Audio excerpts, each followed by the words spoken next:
Welcome to Thinking in Turns, and today, well, you've probably seen it in the thumbnail, I've got a game where the Loyalists went for a very deep push on the second day, which worked out surprisingly well. So, let's introduce our players here. In red, we have NewbieA. He did make it second place in the Loyalists Ladder tournament, and overall, he is one of the best players the ladder has right now. And in blue, playing the Knalgans, we have Zyk 1990. I don't see a lot of his replays, but whenever I look at him, he is punching way above of his elo. So he is also a very, very good player right now. I know they're both Chinese, so they will be talking Chinese here. But NewbieA with the Loyalists, and let's see how this one goes. There we have very standard recruitment. I'm not sure if getting 2 Griffin Riders is standard. But I think both of them are random, so they don't know who they're facing. But you do get the mobility here, and this is a very big map, so it has a very big lake down here. And this lake is very, very strong if you have flying units, because you get to get around quite quickly. You get to pressure a lot of villages just out of here. Obviously, water units perform very well here as well. So yeah, a very standard recruitment from Newbie, getting 3 cavalrymen, just grabbing the villages around him, so nothing too crazy so far. Get a 3rd Griffin Rider, and this is kind of surprising. I don't think this is particularly bad, but 3 Griffin Riders, this is 60 gold that you're sinking into those units. And they can be quite strong. You can have a Griffin's hit squad, especially with a lake right here. You can just have all 3 of them here and be very quick to rotate wherever you are needed. So I think this is something that you see often. Probably something that Mata would be doing. I play from his books. But here they both realize so they're facing, and we'll see how they adjust, but I don't think there's anything too strong. And from what I've seen so far, Knalgans seem to have a very, very rough time into Loyalists, simply because they don't have a very good answer into Spearmen. Now, Spearmen did get nerfed on this patch, if they're playing on the right patch. I think they're playing on the older patch, so the current patch, Spearmen did lose 1 HP, which is supposed to make them a little bit weaker. But here they are still playing on their full 36 base. And that's kind of the problem. You don't really have good units as Knalgans to deal with the Spearmen. All your ranged units are kind of awkward, because the Footpad doesn't have a lot of HP, and he is also vulnerable to the PS damage. Same goes for the Thief. And your Dwarven units are kind of fine, but at the same time, they need to be on good defense styles to be a good contender. And if worst comes to worst, you can always recruit heavy infantry, just spam heavy infantry, just like the Motto game. And against heavy infantry, I don't really think there's anything that Knalgans can do. Makes it a little bit awkward of a faction. But yeah, I didn't talk about it, but right here, this is quite an insane move, and it already shows the strength of having a flying unit on this map. Zyk has a Griffin Rider over here, and he is able to pressure a lot of villages. If he gets to sneak past here, he'll be having access on all of these backline villages. It will take forever to get rid of him, and gets control here. So Newbie is forced to use 3 units to set up the zone of control. Different kind of flight paths, and this is kind of insane. This is 48 gold over here. And yeah, 32 for the cavalrymen, 14 from the spearmen. The 42 gold being held down in this place by a single 20 gold unit. Which is an insane trade, I think. If Zyk just keeps the Griffin Rider over here, make sure that he doesn't get awkwardly hit, somehow get sniped by these units, because they could all hit him, even though it is bad terrain, but there's a chance. This is a very, very good value trade, and he could use the bonus gold that he has, and that he has available, to try and push on the top. Again, I don't think Hodor is something that you really want to start. Just end up moving it. Yeah, like going for the Outlaws is probably not the best start, especially if you're blind. Might have worked out here in this case. But yeah, first night and nothing happens. And usually, if Loyalists get to survive the first night, they are typically winning, or at least in a very, very strong position to win. So I'm moving his Griffin Riders down, which is what I was talking about. If you have a Griffin Rider sit squad over here, it's pretty decent, but I think this is too late now, because he moves this Griffin Rider away for this 1 turn, and now Newbie is in range to use his keep to recruit units, and there's no flying past anymore. Maybe a missed opportunity, I'm not sure how bad it is. We'll see. Also, a horseman recruitment. Not something that I actually expected. The horseman is pretty good into the outlaw units, but performs rather poorly into the dwarves. So I don't think there's like much to stop them. The only issue is the 24 gold that they cost. But we already see Newbie with going for the push, already setting up on the second watch, which is kind of important in terms of tempo. For all of you watching who are not as strong in this game, you set up as early as possible, just so he can arrive on either dusk or the daytime and start hitting. And there's no way that Zeke goes out and hits him during nighttime, because it's just way too late for him, and he will die on the retreat if he tries to. So we'll see how Knalgans defend this. And honestly, after watching this replay and looking at the map a little bit closely, it seems like a really difficult map to defend. I'm not the best player here. I might be missing something. Maybe some of you guys can point out in the comments if there's a good defense for Knalgans on this map. But it seems kind of difficult, because you then have a lot of hills and mountains chained together. Like you have this hill, you have this village, but then you have one hex that's not controlled.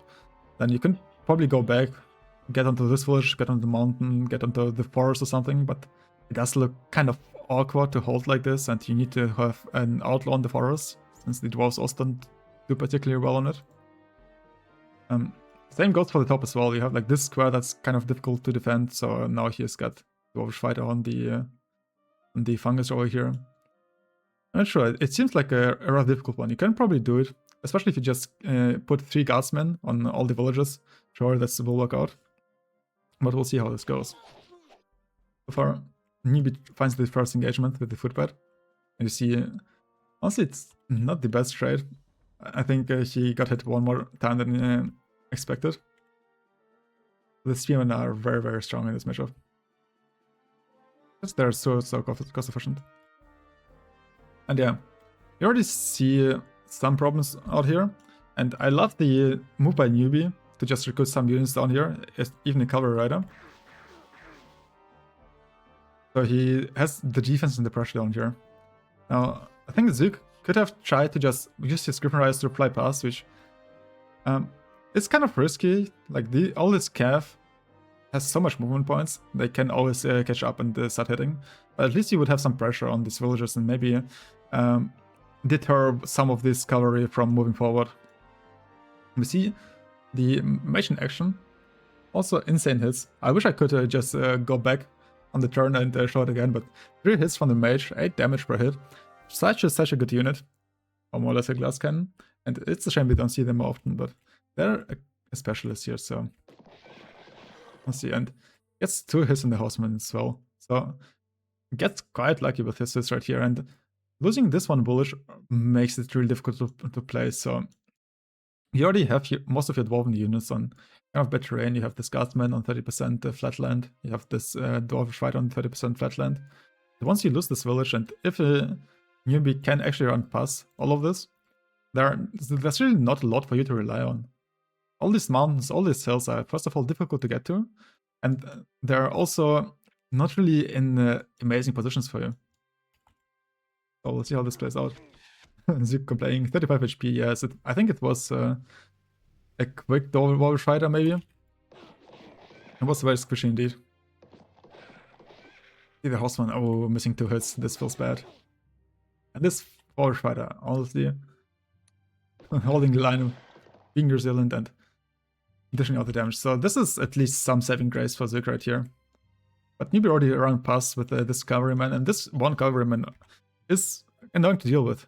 He reaches 1-2 villages. He might also just run around, maybe get in position for this one or this village. So already looking a little bit shaky. And right here is also moving up with his southern units. Also, again, very nice to get the control over here. He is able to grab this village. He is able to attack this village with the Merman fighter. And Zook has a decision to make. Does he try to use his Griffin Riders to block the zones here, just to make sure that he doesn't lose these villages? Or does he use these Griffin Riders to clear up this and this blob over here? Because Newbie did go quite deep. He obviously got a breach, got an opening, and it is a difficult position for the dwarves to push. Again, there are not a lot of hills to rely on, but he could just get caught over here. with some zone of control usage. And it will be difficult to get out, especially with the recruitment being closed, with the leader being closed. So there's a high chance he's gonna lose most of his units here. Recruit more fish, another modern fighter. Honestly, not that bad. You just get more power going for your push. And ooh, boom! There is the Dwarvish Thunder Guard with his 28, up to 32 damage. Hitting up this unit in one turn. And the other Thundy just missing. Somewhat annoying, but I see a lot of units dying, especially the Horseman does hurt a lot. So the Berserker also finding the way to the mage. A lot of high value units going down over here. 75 gold lost so far. But it's still daytime, and there's still a good chance of Newbie getting more value. Also interesting, so Zook does decide to kill the army here. Gets a very nice snipe on the Orcish... sorry, I'm watched too many Orcs games, holy. I guess a nice snap on the bowman.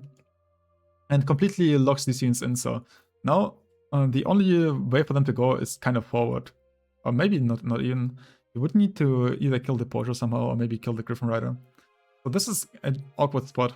And I think that if Zeke just keeps the Griffin Rider here, yeah, okay, he will lose this village. He will probably lose this village. He will probably get into trouble with this cavalryman running up.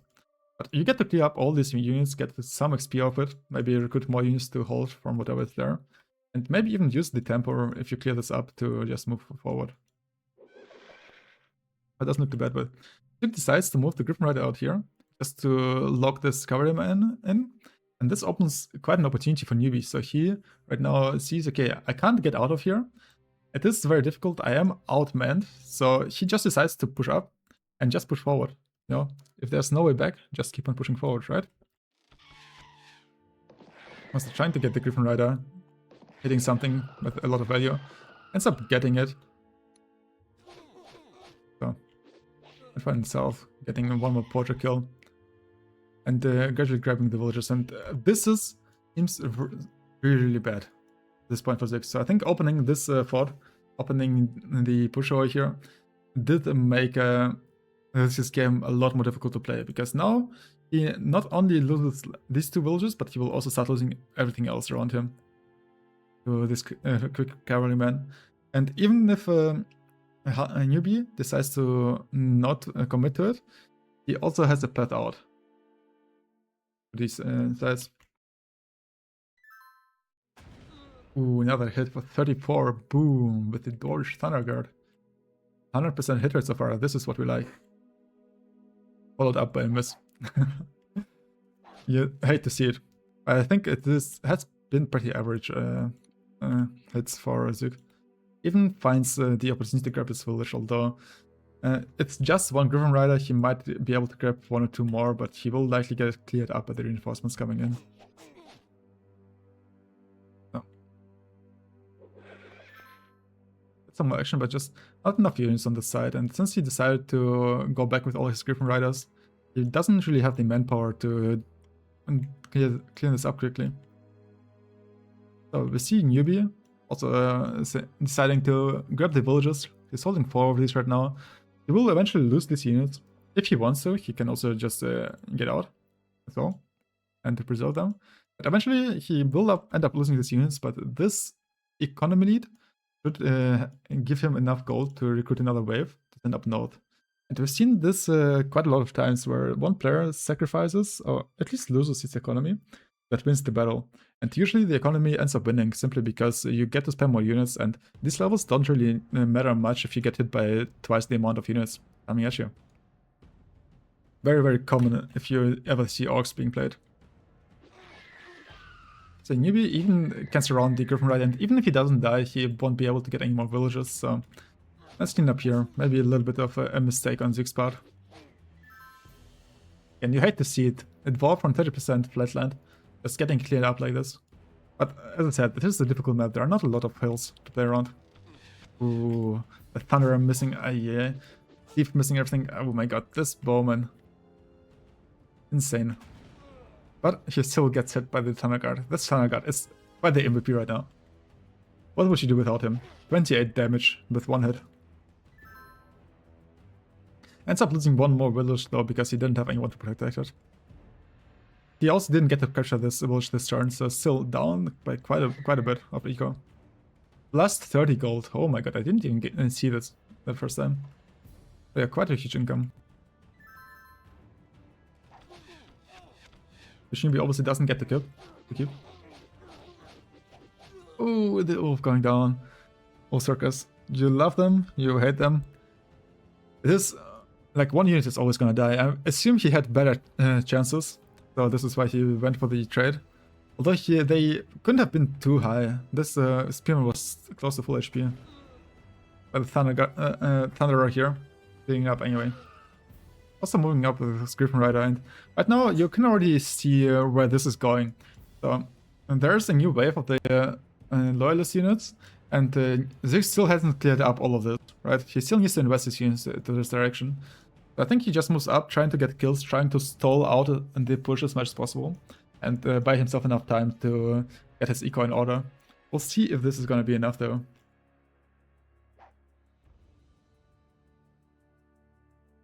For sure, all these guardsmen don't really help with cleaning up. Even finds an opportunity to move a footpad here. Maybe threatening some villagers again. It's about having a newbie react over here, having him use his cavalrymen, having his units not up north in the push. Does end up getting the Griffin during the nighttime though, and it's already way too much gold coming at him. Another Thunderer miss. Oh my god! But we got one more hit from the Thunder God. Just unlucky for him that the Mormon is resilient and strong, so he survives all of this damage. So I guess to keep the village for one more turn.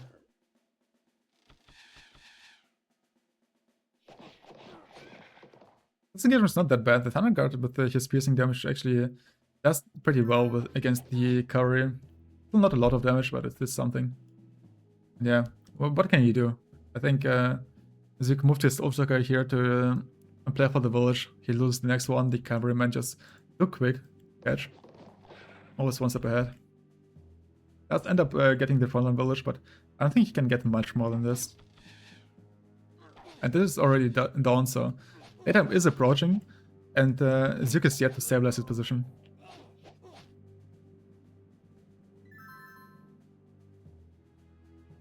He does end up claiming most of his villages back. We have an Ulstraka going for the fight, and oh my god. The Merman fighter surviving this one, only getting hit twice. This has to be so unfortunate. Minus 71%. I think it must have been like 30, maybe 20% chance for the Merman fighter to win this one. Even living through the Thunderer and melee hits. He just needs one hit to clear it. And the leader needs to pick it up again. So much time wasted on this. This is honestly something that might turn around the game if it was not over already. But the redemption is here and the footbed ends up taking up a bit of time from the units. Who knows, Spearman close to leveling up. Even the push is coming along. And yeah, ends up going down over here. Looks like NewbieA has been rather fortunate in this game. Although the early push is probably what did get him in a good position. Now he's scalping 2 villages up front. And he already has the one cavalryman in the backline. There's really not much for Zeke to play off of. And there are still so many units still in the back. So, I'm sorry. Didn't get the zoom in here. Cavalryman picking up the old Turker. Losing out the village, and yeah, at this point Zeke just concedes he doesn't think it's worth playing on, and honestly I agree. So I think it was a very interesting game, especially the way that this push came together, and just a couple of lucky hits on this one dwarvish fighter over here did enable a newbie to push through and go for this crazy rotation, picking up all these villagers over here. Obviously, I think Zeke could have played it a little bit better. I'm not too sure about it. Maybe you guys can help me out again with the defense for Knalgans over here. I do think it is quite a difficult one. But yeah. GG, well played, and I hope you enjoyed this one. I'll see you in the next video.